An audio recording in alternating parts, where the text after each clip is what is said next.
पुण्यातील आंबेल ओढ्याला आलेल्या पुरानंतर राज्य सरकारनं लोकसभा निवडणुकीच्या आधी 200 कोटी निधीचा GR काढला।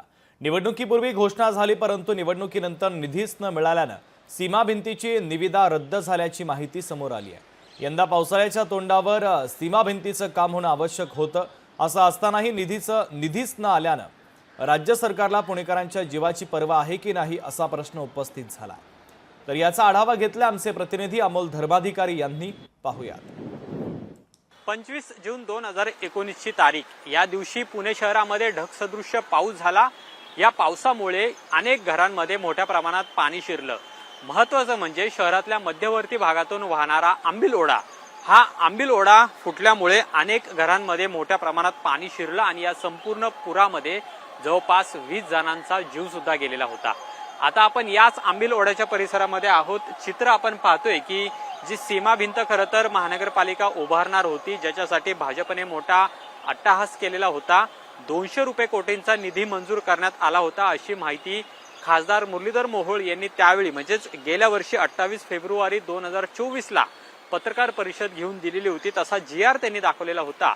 पण आता वर्ष उलटलेलं आहे, तरी सुद्धा त्या 200 कोटी रुपयांचं काय झालं किंवा या सीमा भिंत उभारल्या आहेत का नाही हे आपल्याला पाहायला मिळते। इथंही आपण एक नजर टाकली तर इथपर्यंत ही सीमा भिंत उभारण्यात आलेली आहे, मात्र त्याच्या पुढची जी बाजू आहे तिचं कामच झालेलं नाहीये। कारण की निविदा ज्या महानगरपालिकेने काढलेल्या होत्या त्या निविदाच रद्द करण्यात आल्याची माहिती आहे। कारण की राज्य शासनाकडून जो 200 कोटी रुपयांचा निधी येणार होता, जो मंजूर करण्यात आलेला होता देवेंद्र फडणवीस यांच्या सरकारकडून, तो निधी आला नाही आणि त्यामुळे महानगरपालिकेला नाईलाजाने ही निविदाच रद्द करावी लागलेली आहे। ज्या आंबेल ओढ्यालगत अनेक घरं बांधण्यात आलेली आहेत, अनेक सोसायट्या आहेत, पण याला जी सीमा भिंत असणं आवश्यक आहे ती मात्र अनेक वर्षांपासून बांधण्यात आलेली नाही आणि 2019 ला जी दुर्घटना घडलेली होती त्याची पुनरावृत्ती होण्याची वाट महानगरपालिका आणि सत्ताधारी पक्ष बघतोय का, असा प्रश्न आता या निमित्तानं उपस्थित झालेला आहे। तसंच यामध्ये सुद्धा मोठा भ्रष्टाचार झालेला आहे का याची सुद्धा चौकशी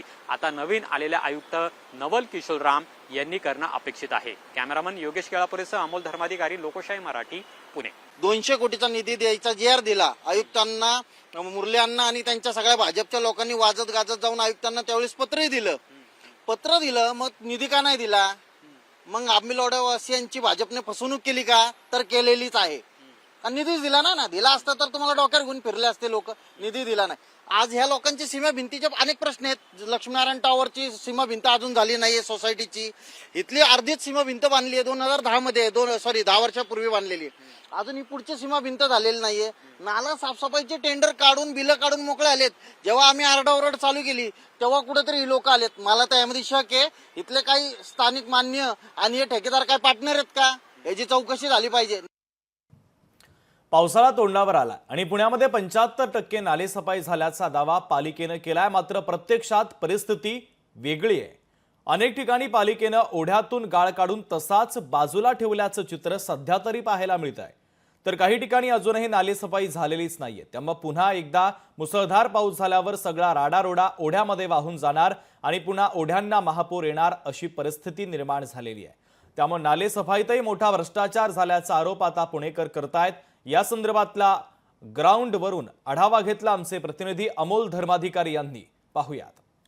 सध्या मी पुणे शहरातल्या आंबील ओढा परिसरामध्ये आहे, म्हणजे वैकुंठ स्मशानभूमीचा मागचा परिसर आपण पाहतोय। या ठिकाणी हा ओढा वाहतोय आणि दुसऱ्या बाजूला ज्या ओढ्यातनं जो गाळ काढलेला आहे तो महानगरपालिकेच्या कर्मचाऱ्यांनी असाच या बाजूला टाकलेला आहे। म्हणजे जिथं पाणी वाहतंय त्याच्याच बाजूला हा राडारोडा टाकलेला आहे आणि त्यामुळे नालेसफाई कशा पद्धतीने केली जाते हा प्रश्न या ठिकाणी उपस्थित होतोय। महानगरपालिकेचे कर्मचारी सांगतायत की 75% नालेसफाई ही झालेली आहे, पण चित्र आपण पाहतोय अजूनही या नाल्यांमध्ये आपल्याला कचरा असेल किंवा घाण असेल हे पाहायला मिळते। जवळपास 16 किलोमीटरचा हा आंबील ओढा आहे, ज्यामधून पूर्णपणे ड्रेनेजचं पाणी सुद्धा या ठिकाणी सोडलं जातं आणि हेच पाणी पुढे मुठा नदी आहे तिथं जाऊन मिसळतं आणि पुढे उजनी धरणाकडे हे पाणी जातं। त्यामुळे अत्यंत दूषित पाणी हे या नाल्यामधून पुढे जात असताना पाहायला मिळते. पण नाले सफाई खरंच झाली आहे का नाही हा एक प्रश्न आहे. ही सगळी जी काय माती आहे, जो काही ढिगारा आहे, तो पुन्हा या ओढ्यामध्ये जाऊन येणार आणि पुन्हा पुराची परिस्थिती निर्माण होणार. पुणेकरांना याचा त्रास होणार. नवीन आलेले आयुक्त नेमका आता याबाबतची काय भूमिका घेतात हे पाहणं महत्वाचं आहे. पण यामध्ये मोठ्या प्रमाणात भ्रष्टाचार झाल्याचा आरोपही आता विरोधकांकडून केला जातोय आणि त्यामुळे पुणेकरांच्या जीवाशी नेमकं कोण खेळतंय हा प्रश्न आता या निमित्तानं उपस्थित झालेला आहे. कॅमेरामन योगेश केळापुरेसह अमोल धर्माधिकारी, लोकशाही मराठी, पुणे. नाल्याच्या बाजूलाच एका झोपडपट्टीमध्ये माझा जन्म झालेला आहे. त्यामुळं लहानपणापासून मी बघतोय आणि अलीकडच्या काळात भारतीय जनता पार्टीची सत्ता पुणे महानगरपालिकेमध्ये आल्यानंतर हा नाला कधीही साफ झालेला आम्ही त्या ठिकाणी पाहिलेला नाही. दरवर्षी नाला साफसफाईचं टेंडर या ठिकाणी लागतं, पण त्या टेंडरचा मलिदा कोण खातंय हा प्रश्न या ठिकाणी आता आमच्यासारख्या कार्यकर्त्याला प्रश्न पडलेला आहे. फडणवीस साहेबांकडून त्या ठिकाणी 200 कोटी रुपयाचा निधी मंजूर करून आणला, तर तो निधी हा असा या पाण्यात वाहत जाताना आम्हाला दिसतोय. कुठेही या सीमा भिंती ढासळलेल्या आहेत, काही ठिकाणी तर सीमा भिंतीच नाहीयेत. ते 200 कोटी रुपये गेले कुठं? मोठमोठे स्टेटमेंट देऊन आपले जे सत्ताधारी आता भाजपचे काही मोठे मंत्री वगैरे आहेत त्यांनी असं सांगितलं होतं की याची आम्ही सर्व गंभीर दखल घेऊ, पण ते नुसतं मला वाटतं भाषणापुरतंच राहिलेलं आहे. आणि आता जेव्हा तुम्ही आपण खाली ग्राउंड लेवलला आलेलो आहोत, तर प्रभाग क्रमांक 29 मधील आंबिलवाड्यामध्येच आपण थांबलेलो आहोत.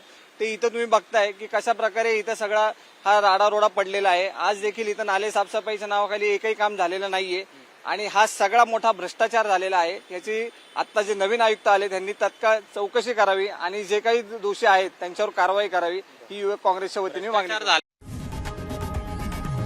लोकशाही मराठी ऐका, पहा, जागरूक रहा.